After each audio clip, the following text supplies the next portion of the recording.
Welcome to Freeform. I'm Terrence McNally. How many decisions do you think you've already made today? According to today's guest, NOREENA HERTZ, we have to make up to 10,000 trivial decisions every single day. 227 just about food.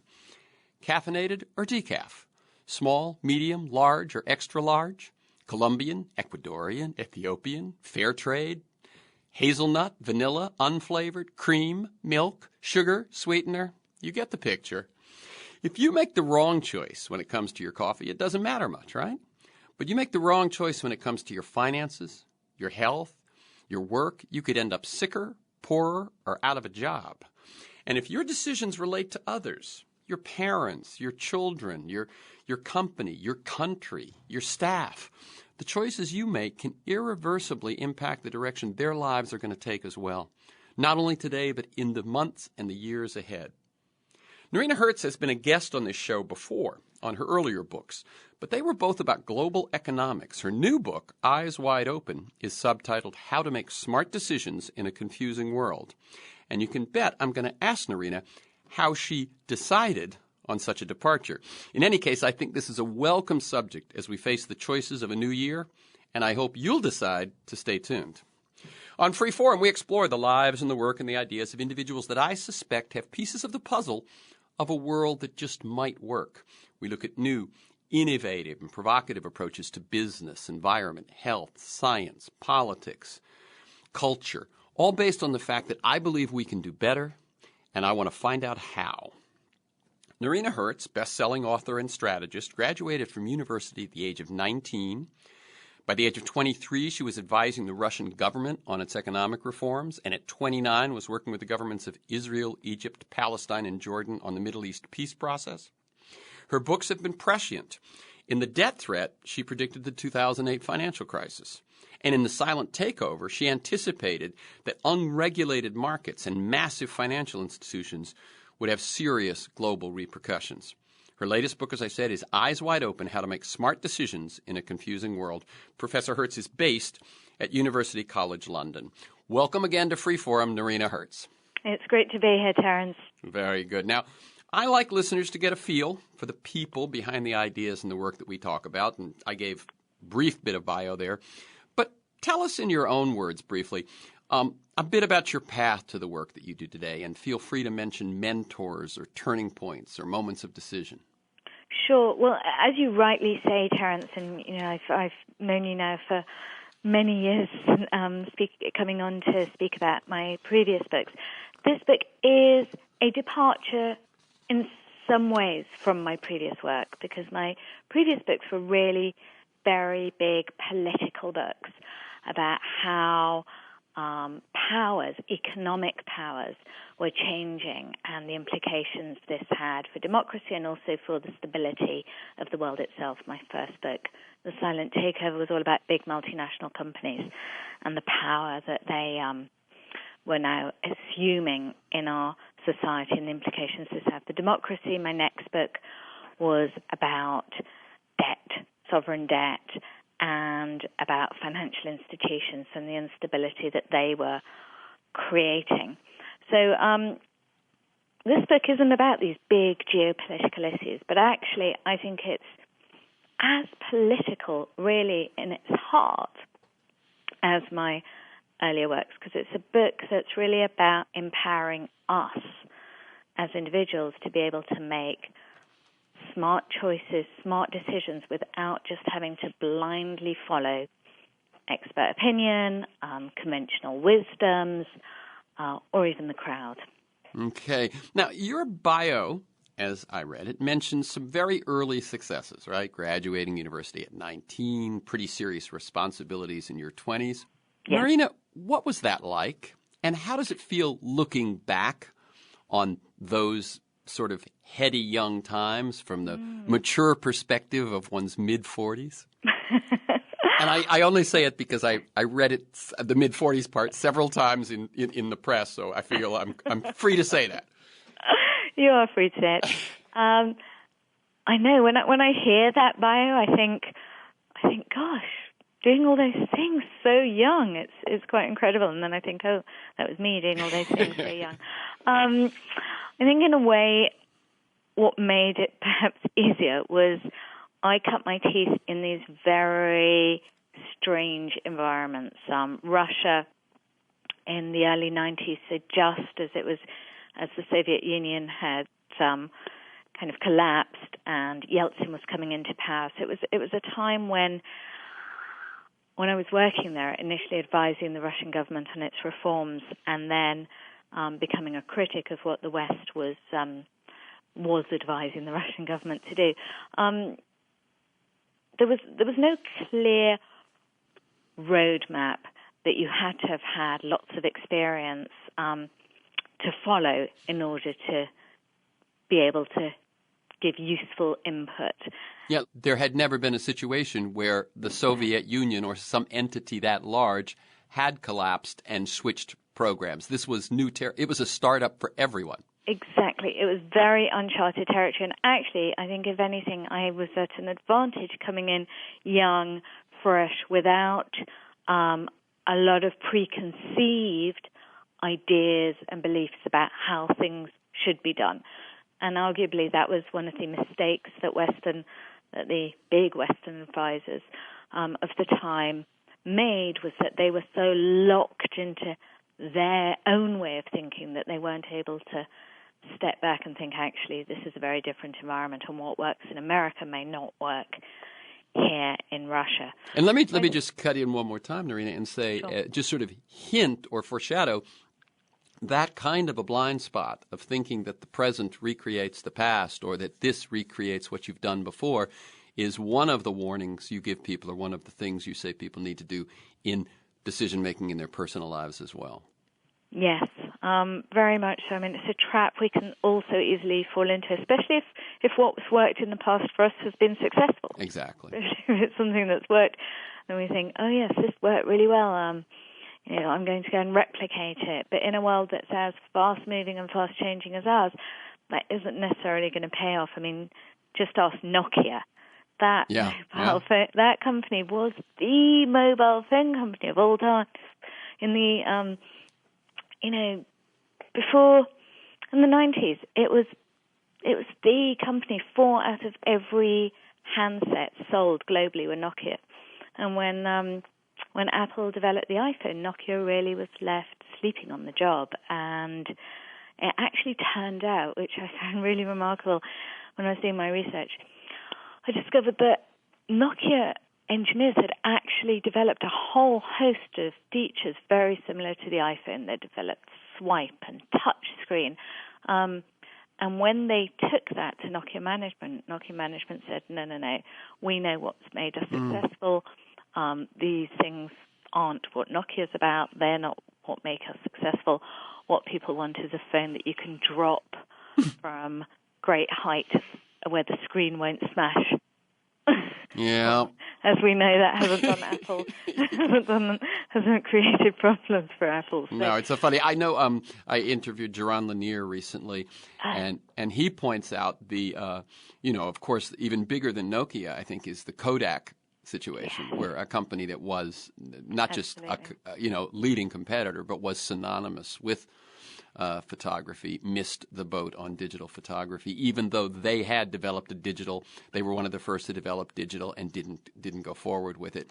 Let me go back to the second half of my question, just so they get to know you again a little more personally. Sure. Does one feel, when one has those kinds of early influence and early successes and gets press for it and so on, is there a point in the intervening years where you have to live up to that whole thing that we know about young people, that they're immortal, that nothing, that there are no limits and so on? You get where I'm going. How does current day NOREENA deal with that, or have you had to? Well, I mean, it really was a baptism by fire. I mean, when I wrote The Silent Takeover, and that was a big success, and I was, I think, just 30 when it came out. So, I'd had my early adventures, and then I'd continued having adventures, and then I wrote a book that was a big success. I was still young, and the first event that I ever got asked to speak at when the book came out, I was asked to sit on a panel with Bill Clinton, and so it really was it really came very fast, and it was very unexpected, actually, that side of my life, and it opened up. What happened was that it just opened up a whole exciting new world, which I was able to go on interesting journeys and paths and work with fascinating people and advise interesting presidents and prime ministers and leaders thanks to that. So actually the journey kind of kept on building on each other. But this book actually, there's also a personal reason. Let me tell people this is Free Forum. I'm Terence McNally. I'm speaking with NOREENA HERTZ, economist and best-selling author of The Silent Takeover, The Debt Threat, and we're talking about her new book, Eyes Wide Open, How to Make Smart Decisions in a Confusing World. And you can learn more at NOREENA.com. That's NOREENA, her first name, NOREENA.com. But before we get to the present book, we've got some time here, as you know. Let me just ask you to look back also at the books, The Debt Threat and The Silent Takeover. Yeah. 2001's The Silent Takeover. You write about the rising dominance of global corporations over our lives and what's left of democracy. Looking back, how have things gotten better or worse? What would you say, if you were doing a prologue in 2013 to that book, what's happened in the intervening dozen years? Well, I think one thing that clearly has happened is that those views which were seen as incredibly radical at that time, very, very viewed by various commentators as very radical, are now pretty much accepted by, I'd say, most people. Yeah. So I mean, that was, which is partly, unfortunately, because there hasn't been that much change in a lot of regards. Corporations continue to wield incredible power on affecting government policy. Yeah, as we saw, when the global economy crashes due to overreach, due to screwed up incentives and risk assessment and so on, here we are. Say that was 07, 08. Here we are, half a decade and more past, and chastised, humbled, hardly. No, I mean, exactly. So all this money went into bailing the banks out. And what happened? The rich got richer. The banks barely seem to have taken really any significant hit, and things have pretty much gone back to normal. Here in the UK, there are ongoing conversations, that are continuing about bankers' bonuses, the short-termism of the markets. There's some key structural issues that still haven't been resolved despite the crisis. Yeah, and I know we have been very lax over here in terms of a number of things, but the one I'm going to mention is derivatives, credit default swaps, those sorts of things. I get the sense Europe has done a little better in patrolling these. I mean, not much, I guess. It's proven to be very hard to get the concerted, coordinated agreement that's needed in a global world in order to address and govern address the risks and govern these sorts of products. Mm-hmm. There doesn't seem to be the appetite globally for reaching agreement and saying, okay, we all agree that we will restrict it. And so what that means is that, and it was a problem that I wrote about back in 2001. So companies shop for more favorable regulatory regimes. Governments say that they can't impose the regulations needed because corporations will move. It will give a competitive advantage to the lowest common denominator. Yeah. But in the over the past 13 years, there have been at the same time some companies who, and I think it really has been thanks to particular leaders who have said, actually, this doesn't make sense. It doesn't make sense from a business point of view even. not only is this a matter of ethics, it actually doesn't make business sense to be ignoring the environment, ignoring human rights, ignoring labor standards. And so what we've seen over the past 13 years is, at the same time as little has been done at a regulatory level, and many companies are continuing in pretty much the same way they were. There are some companies which have risen above, put their heads above the parapet. I mean, I'm thinking of a company like Unilever, which has really made big commitments to sustainability and not just talking the talk, but actually walking the walk. And other companies too. And I think they're often driven by a leader who wants to leave a legacy that goes beyond the bottom line. Yeah, and go, as you referred before, to short-termism. Someone who is concerned about a legacy, even if it's his personal drive and his personal legacy that he's concerned about, that does give them more of a long-term perspective. Definitely. Yeah. Definitely. So the 2005 book, The Debt Threat, How Debt is Destroying the Developing World and Threatening Us All, what's interesting, of course, is that debt was threatening the developed world more than most people knew at the time as well. You wrote about how major players in the developed world were ensnaring the developed countries in vicious cycles, deeper and deeper debt, at the expense of critically needed infrastructure, healthcare, and so on. What about the intervening 8 years in that situation? Well, in that era, there was progress, and my book, I think, played a part in that.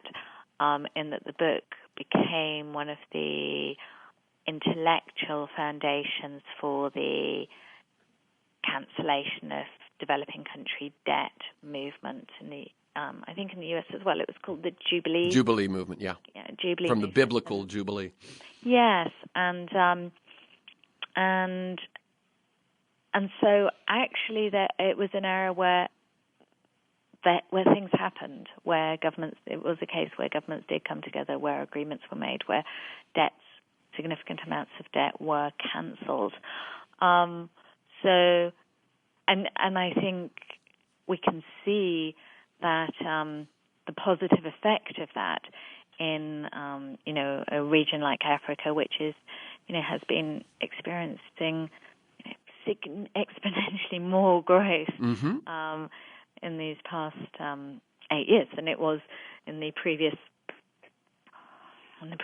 decade. Decades, yes, exactly. Yeah, decades.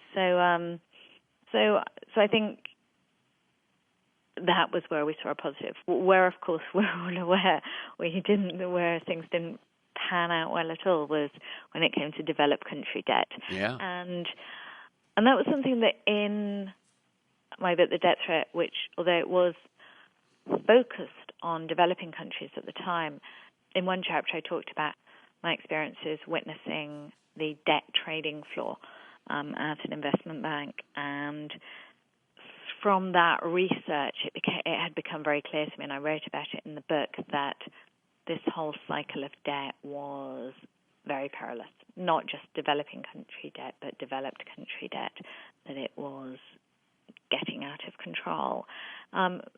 Because it's really quite incredible. You're on a trading floor, and the way people are talking about debt, which obviously has huge implications for a country and for people who live in a country, because if you have to repay debt, that means you don't have money to put into public services, or you don't have money to put into schools, and you don't have money. This money has to come from somewhere.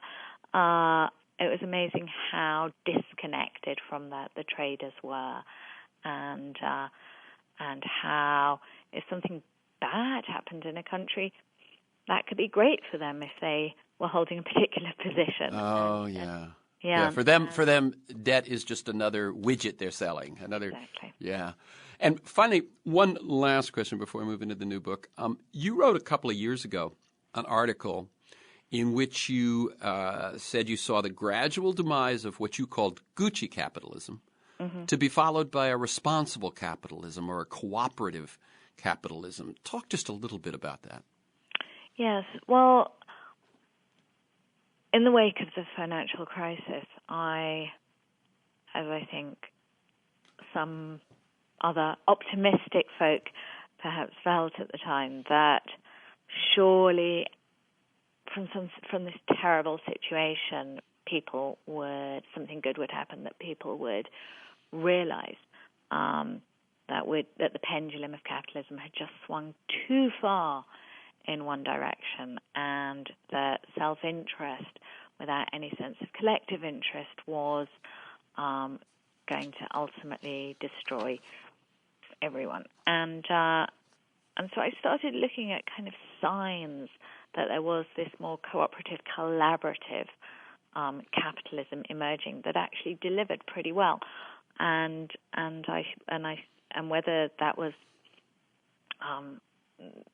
communities like Free Cycle or couch surfing, where people the sharing economy, whether it was the sharing economy, which since I wrote the article has really been growing very significantly, or whether it was co-creation, so open source, Linux, Wikipedia, but now some of the things I touch upon in my new book, co-creating of information, mm-hmm.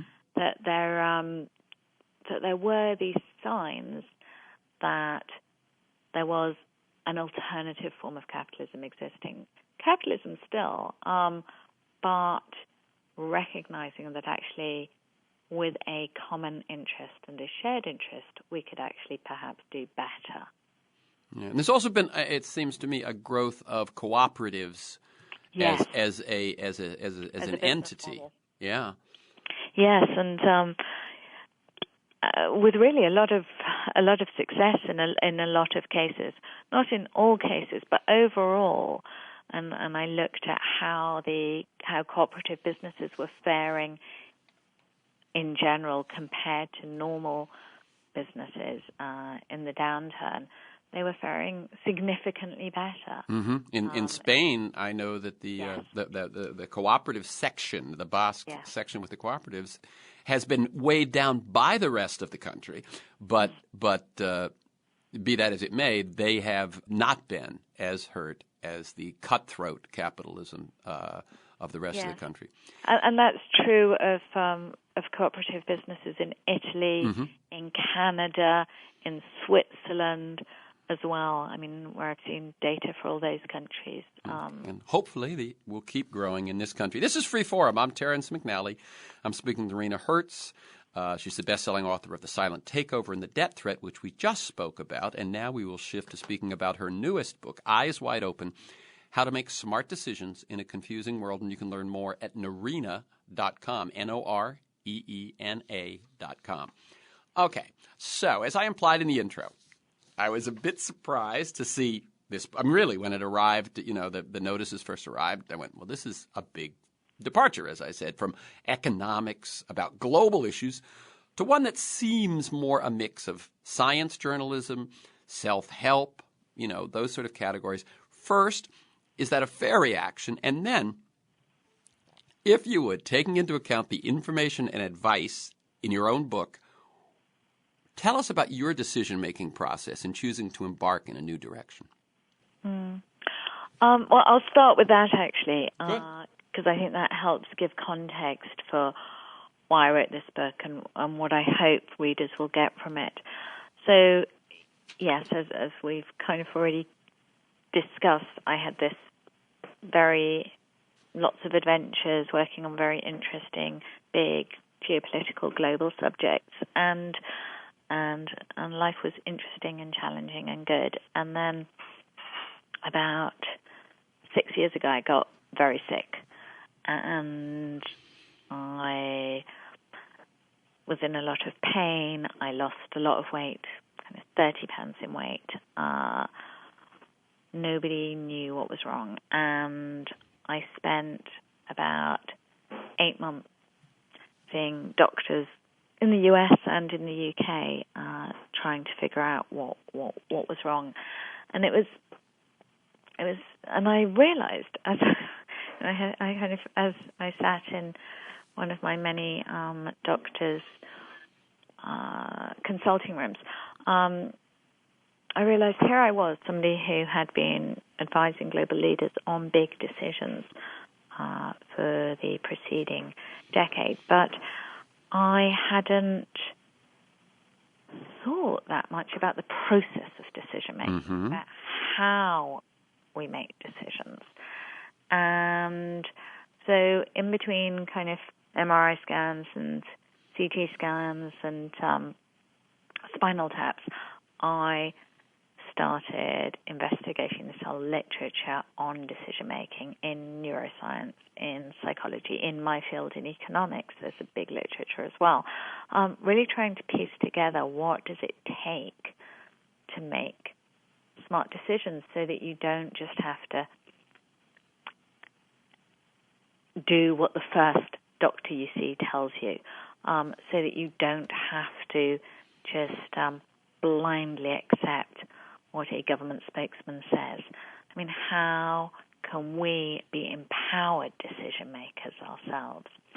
And then when I did get well, which thankfully I did, I continued this journey and started interviewing some of these smartest decision makers out there, a real range of people from fighter pilots to ER doctors to Hollywood moguls to hedge fund honchos, trying to piece together again what it takes to make smart decisions so that we can be empowered citizens making the right choices for ourselves.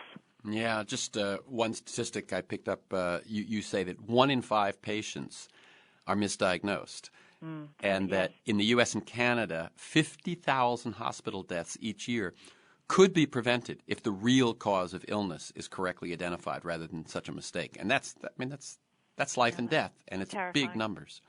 Yeah, shocking numbers. And yet we give so much power to those who have an expert label. Right. There was an interesting piece of research that I talk about in my book where people were put into a brain scanner, an MRI brain scanner, and their brain movements were looked at as they listened to an expert's advice.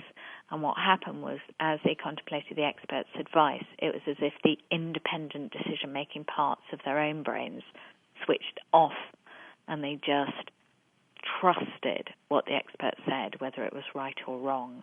So we have this physiological response. Yeah, that's deep. Yeah. And it seems to me, you certainly make this point, but it seems to me in areas where it seems we, the layman, we, the civilian, whatever, are not as informed, which I would think is health, where we think we defer to doctors, financial, where we think it's all too complicated and we defer to advisors, and then there's some level at which this also happens with the military, intelligence, those sorts of people where everyone's sort of, well, if you knew what they knew, right? Yes. And so this idea of challenging experts, what did you learn about how people learn to do that? About how we can do that? Yeah. In other words, if it seems to be the world is, this confusing, complicated world, it seems like I can't learn everything. So that's what experts are for. How do we get around that? Well, the first thing to do is to try and arm ourselves so that we can have a proper dialogue with an expert, if it's an expert that we have the opportunity to have face-to-face interaction with. Such as our doctor, our financial advisor. Those Exactly. Yeah. Exactly. You have to be able to at least be able to ask the right questions and be able to understand their answers. I mean, those are two basics.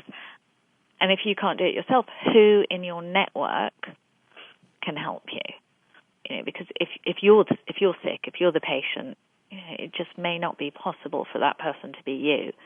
Or if your child's sick, you may be up all night with your child in the hospital. You may not have the head to do it. So, who in your is there someone in your network who can help you? There's the first thing so that at least you can have that conversation, that dialogue. I'll tell you what, I suffered a staph infection in my knee in the middle of the summer, which I'm now, 90% back from. But the first 3 appointments I had with my doctor, I took my fiance and a nurse practitioner. Right, exactly. And was that before you had read the book? I was going to say, and that was before I'd read the book, so I feel like I was onto something. But I knew this was absolutely uncharted territory for me, And doesn't matter how smart I am about other stuff. This was where I needed someone who, would question in the office, but then afterwards we'd confer, and before we'd confer. And I certainly say I don't know that anything drastically different happened because of that, but I felt much more in control, much more on top of things, I think, because of that. Not leaving with that question I wish I'd answered. I wish I'd asked, that sort of thing. Yes, I think having that other person go with you is a very practical thing that makes a big difference. And having somebody to prepare your questions with beforehand as well. Yes. That's incredibly helpful. I do remember the moment where I pulled out my little pad with questions at the end of one meeting, or what the doctor had assumed was the end of one meeting, and he made some sort of remark about anal retention. But one of the interesting things I found in my research also was that those really super confident doctors, ones who are, whose attitude is I know everything, and the physician is God type. Yeah. They tend to perform worse.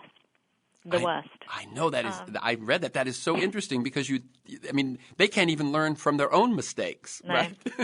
Yeah, Not only can't they learn from anyone else, they don't learn from their own mistakes. We're at about the halfway point. This is Freeforum. I'm Terrence McNally.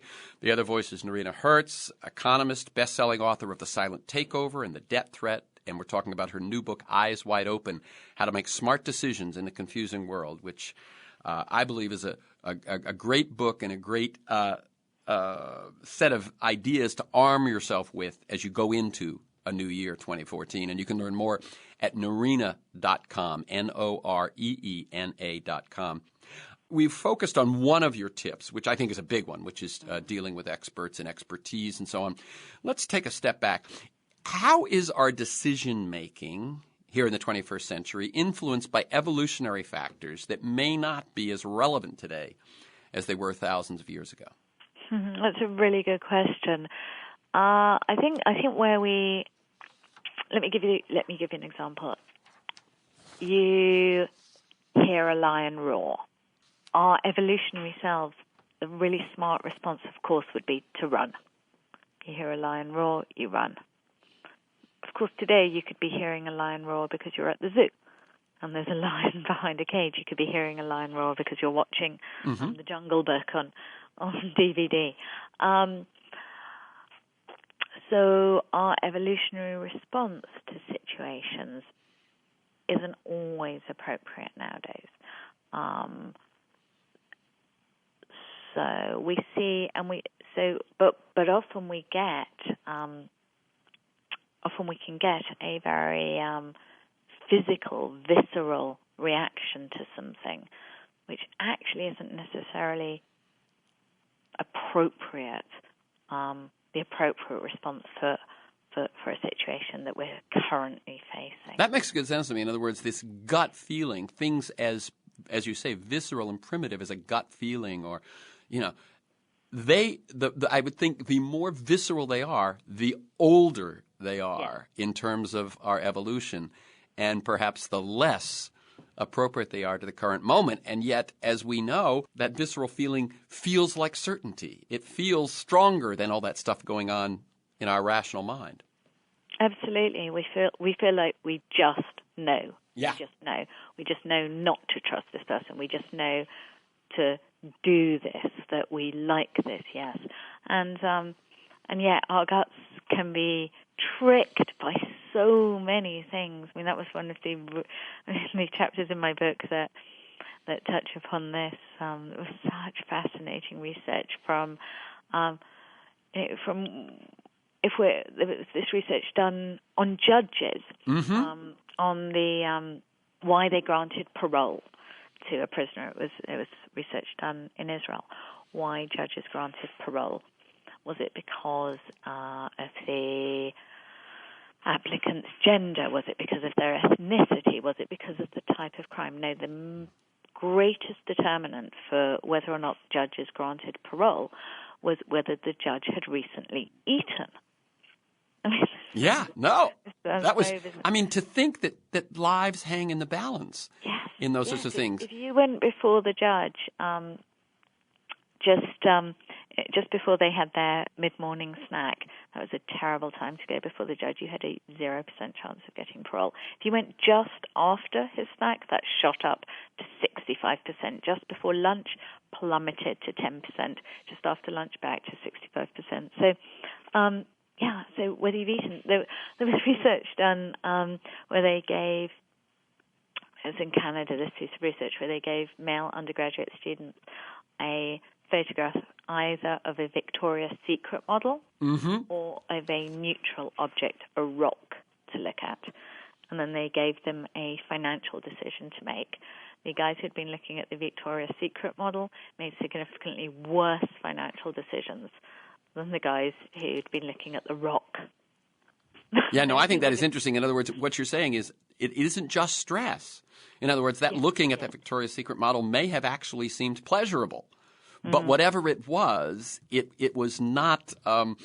It was interfering with your decision-making process. I think that's fascinating. That emotion of any sort may cloud your decision-making. And emotions, of course, stress, anxiety. When I was sick, one of the when you're sick, you're obviously more anxious, you're more tunnel visioned, you're more risk averse. So we need to be aware of our emotions. When we're angry, we're less trusting of people. And it turns out that actually just being aware of our emotions, so noting our emotions, saying to yourself, I'm feeling anxious today because I'm waiting for my medical test results, or I'm feeling really happy because I just got a promotion. Just noting that to yourself seems to serve as an emotional thermostat, and it regulates our decision-making so it goes back to a much more optimal state. So, in other words, if you don't pay any attention to emotions and you're making decisions, your decision-making is compromised, you don't know it. But you're saying if you will just note your emotional state, your feeling state, whether you're hungry or not, I would imagine also these sorts of things, just noting it gives you the advantage of taking it into account, or does just noting it make you better already? With the emotional state, it's literally the mindfulness of the noting. Wow. That in itself, and they've started doing some really interesting research with Buddhist monks, people who meditate on a regular basis, and there's some interesting research coming out which is suggesting that people who meditate regularly make better decisions, and that's partly because the part of their brains which is about noting emotions is just much better practiced and much better developed. So think about the noting emotions itself, which enables us to regulate. That's just great. That's just great. Let me just read a couple of things that I picked up along the same line, and you can comment or not. That stress makes us more prone to tunnel vision, which makes sense, again, going back to evolution. The chemicals that come up in stress are the ones that would come up with threat or predator, and at that point it probably is smart to focus tunnel vision and not worry about whether you're going to eat or have sex. Anxiety makes us more risk-averse. That seems to be related the same way. We feel anxiety. It reminds us we're in a threat situation, so let's not take any chances. And as the one that was interesting, you talked about judges, but you said studies of judges and doctors reveal that when stressed, they revert to unconscious racial stereotyping. Yes. Yeah. Yes. There's research around doctors, the diagnoses that they make. Been some research around heart attacks. More likely to think that people are feigning symptoms, that it's not that serious. If it's if it's a particular ethnicity in front of before them. in a high stress situation, in an emergency type situation. Judges, when they are more stressed, fall back on their racial stereotyping, which is obviously very worrying. Yeah, no, that kind of stuff is striking because, in fact, what we've just done is we've said we start out talking about experts. Well, judges and doctors are experts, and when stress makes that kind of change in them, it's rather important. I did a show just recently with Rick Hansen on his book Hardwiring Happiness. We talked about things. A lot of his work is how to deal with evolution's negativity bias. That is the bias that we focus more on negative cues or threats, as we've mentioned. We remember them more easily. There's a tendency of them to install in our brain's neural structure more quickly than good thoughts or feelings. But it sounds like Talis Charot's work on the optimism bias and a couple of the things that you say seem to be in conflict with that, and I'm not sure I understand. You say, for instance, it's crucial to ask probing questions of ourselves. All of us show bias when it comes to what information we take in.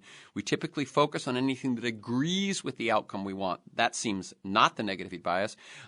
You also say, be aware the glass is not always half full. Listen to what you don't want to hear. When neuroscientists put volunteers through a brain scanner, they discovered that up to 80% of us dismiss information on the likelihood of bad things happening to us and pay more attention to the good stuff. How do these two biases work? Well, Talis Charot's work was very interesting because, she asked people, she said to people, what do you think the probability of getting cancer is, or being burgled, or a whole host of bad things that could happen to them.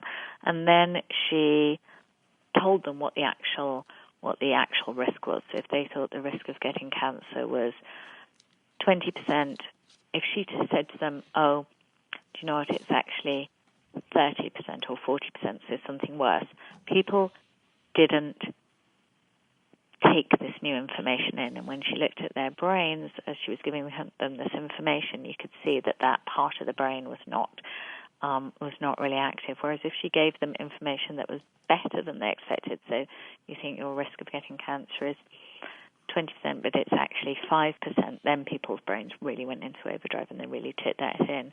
And she found that pretty consistently. The only group of people that she found didn't behave like that were people who were depressed. Yeah, and then the other piece of research which I found really, very interesting and kind of made sense actually to me was that we are really drawn to information that confirms what we already believe. Yep. So if you think house prices are going to go up, then every article which talks about house prices going up, that's what you're going to be like a magpie, kind of focusing in on that and really taking that in. And it turns out we get a dopamine rush when we come across that sort of supporting information that's similar to as if we'd eaten chocolate, had sex, or fallen in love. So that's the confirmation bias, yeah. Yeah, that's the confirmation bias. So I think these are interesting phenomena. I think when it comes to Talis Charot's work is quite recent, and I don't think we understand yet why necessarily the people responded in that way. Maybe it's something to do with how numbers are framed and the way we think about percentages and risk more generally. Because we definitely don't think about numbers and risk and percentages and probabilities in very robotic, computer-like ways at all. There was some other research that I talk about in the book where people respond differently to a risk if it's presented in a percentage form or a fraction form. So if you're told, or a ratio form, so if you're told there's a 1 in 10 chance. They did this experiment with psychiatrists, and they gave them an example of a mentally ill patient in a secure institution, and they said, if you're told he has 1 in 10 chance of attacking, would you let him out? If you were told there was a 10% chance of him attacking, would you let him out? And there was a big difference in responses depending on whether people had been given 1 in 10 or 10%.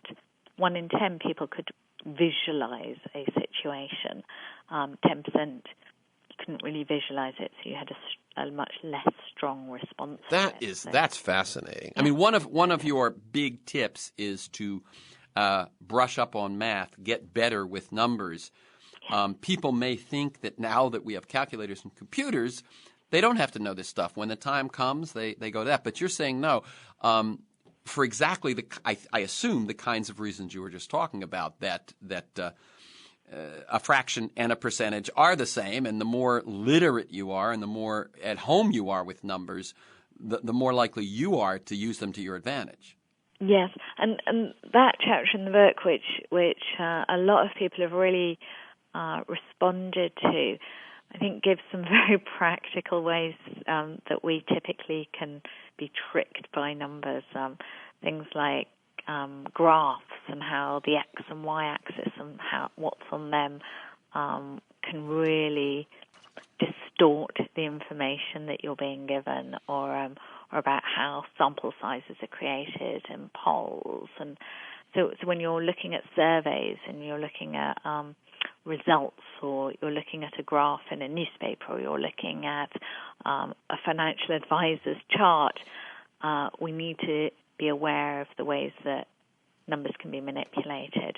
And so many people, it turns out, have math anxiety. Mm-hmm. I mean, when they think of a math problem, when they know that they're going to be confronted with any sort of numerical problem, they actually feel very, very anxious. So now you've got two problems, right? Yeah. One, you're not good at math, and two, you're anxious. And neither one of them is going to help you make a good decision. And they actually feel the same sort of pain as if it was physical pain. I mean, it's that bad, that feeling of math anxiety in many people, not only people who are not good at math, interestingly. You can even be somebody who's pretty number literate, and yet have this dread of numbers. Yeah, that is fascinating. And I mean, it seems like it would be something that I would imagine, in a way, is only getting worse. I would say because as I say, we have the tools now, so we can sort of slough it off. And yet, I think the presentation of numbers, the deluge of numbers, is greater than ever. Let me remind people again, I'm Terrence McNally. I'm speaking with NOREENA HERTZ. We're talking about her new book, Eyes Wide Open, How to Make Smart Decisions in a Confusing World. And her website is noreena.com. We referred early on about crowdsourcing in terms of a positive thing economically. You also suggest crowdsourcing advice and information. Mm-hmm. Mm-hmm. Yeah, nowadays, going back to illness just as an example, if you have a chronic condition, you are probably better served finding the Facebook group of people with your condition, or Yahoo group, and finding out how people are coping with it, and getting tips and ideas and sharing information there, than going to your overworked family doctor, who is much less likely to be up to speed with latest research. So health, we see it nowadays on our Facebook feeds, don't we? People posting, I'm thinking of getting a new computer, what would you recommend? Mm-hmm. Going out to your network. So I think there are ways that we can easily reach out to a broader constituency, people who've got experience of a situation and are sharing their direct experience. But sometimes we maybe take this a bit too far. There are times when I'm poring over TripAdvisor reviews, and I suddenly have to stop myself and think, why am I taking Joe from Idaho's reviews so seriously? What is the chance that his tastes are going to be like mine, that he's going to like the same sort of holiday hotel experience that I am? So we have to also think about where we're getting the information from. Right, but there has been some research, and I imagine this is one that's going to be researched a lot, is this notion of the wisdom of the crowd and so on, that although no one person is necessarily a reliable expert or has an informed opinion, somehow the crowd averages out to be wise. It's not even averages. I mean, one of the cases that I write about is what happened in Japan after the terrible Fukushima nuclear explosion. And what happened there was that the government, the Japanese government, their official line was that there is no problem, to the residents in the areas within the vicinity of the explosion. There isn't a problem, the radiation levels are safe. But worried citizens, concerned citizens bought personal Geiger counters. You could buy them for $400, $500 at the time, and started monitoring their own readings and co-creating a map with their own readings, and which completely challenged and countered the official government response and actually showed that there was a problem. And I think we're going to see much more of this co-created information moving forward, where, technology is moving at a speed that is going to make this, very easy for us all to be sharing information.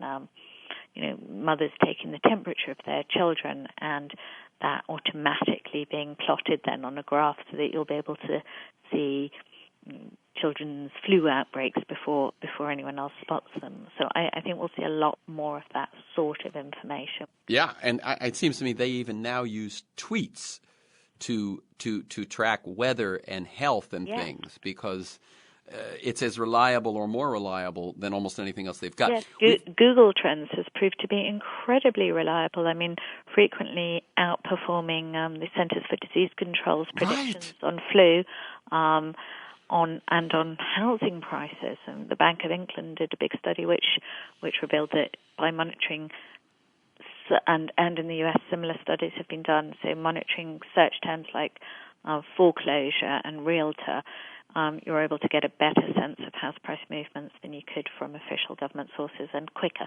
It's wonderful and wild, this kind of stuff. Yes. You say, it's interesting, you say that it is impossible to give you one overarching strategy to follow, which I know publishers love. So what's the overarching theme of all this, Noreena? And you say there isn't one. What is the big takeaway, even if there isn't one overarching theme? If someone were saying, they happened to catch you in a cab or something and said, so what's the best advice you can give me about my decision making? Challenge others, challenge yourself, and carve out time to think. Carve out time and space to think. I mean, how many of us nowadays in our data deluged, perma-connected, constantly disrupted lives actually actively carve out the kind of time and space we need when we've got big decisions to make. Very good. And it seems to me one other thing that I see threaded throughout of this is be aware, notice, pay attention, and be mindful. Yes. And so what some people, that kind of advice, as some people may think, is about spirituality or it's about Eastern mysticism or something. I keep finding, as I look at many issues through the course of a year on this show, that mindfulness, that thing of observing, taking stock, as you say, carving out moments to drop down, it seems to have benefits across the board that we discover new ones all the time. Yes, so the old is proving to be incredibly valuable. Exactly. Okay. The book is Eyes Wide Open, How to Make Smart Decisions in a Confusing World, and the website is noreena.com, NOREENA.com. Thank you, Noreena Hertz, and keep up the good work. For this week's conversation and many other interviews, articles, transcripts, to join me in pursuit of a world that just might work and get involved in my work with organizations on story and narrative, go to my website. It's terencemcnally.net, TERENCEMCNALLY.net, or aworldthatjustmightwork.com. They're the same one. If you want to receive my weekly email announcement telling you who's going to be on, what we're going to talk about, and 4 or 5 articles of background, you can sign up at the site, or you can email me at TEMcNally, TEMCNALLY @mac.com. You can also subscribe and listen to the Freeform podcast on iTunes. This program will be archived for the next 90 days at kpfk.org. Go to Audio Archives and scroll down by date and time. Thanks to G, my engineer, Stan Mizrahi in production, and to you, my listeners. I look forward to being with you again next week. My guest will be Daniel Goleman, the author of the groundbreaking bestseller Emotional Intelligence, about his newest book, and you will see how this fits with what we did this week. Next week, we're talking with Daniel Goleman about his new book, Focus, the Hidden Driver of Excellence. So I'm trying to start myself and you off in this new year armed with some of the best intelligence on how to live this year well. Thanks a lot for being with me. I'll see you next week.